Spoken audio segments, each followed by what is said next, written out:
Hello viewers, আসসালামু আলাইকুম। তো কালকে রাত্রেবেলা ছিল গায়ে হলুদ আর আজকে বিয়ে, তো আমরা সেখানে যাওয়ার জন্য সবাই রেডি হইতেছিলাম। আর এইখানে বরের জন্য সবাই অপেক্ষা করতেছি, কিন্তু বরের কোনো খোঁজ খবরই নেই। ওনার বউ এইখানে আর ওই বাড়ি বয়ে যে কী হরে আল্লাহ জানে।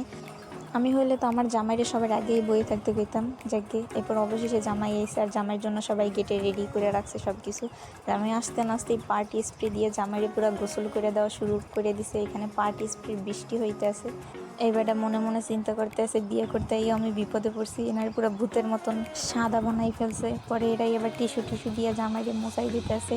এবারটা মনে মনে নির্ঘাত চিন্তা করতেছে যে কী দরকার ছিল তোদের এত পার্টি স্প্রে দেওয়ার, আর কী দরকার ছিল আমাকে এখন টিস্যু দিয়ে এরকম মোছামুছি করা।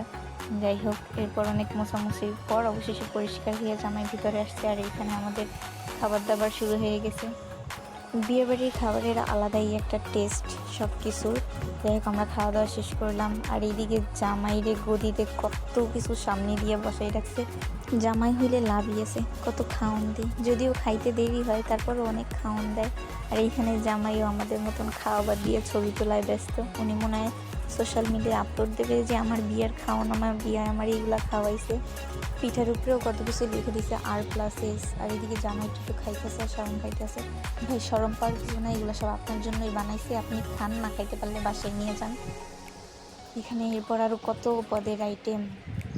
কেন যে মাইয়া হইলাম, মাইয়া হইলে তো ঘরের ভিতরে বইয়ে খেলা লাগে। আর এদিকে জামাই গদিতে ইচ্ছা মতন খাওয়া খায়।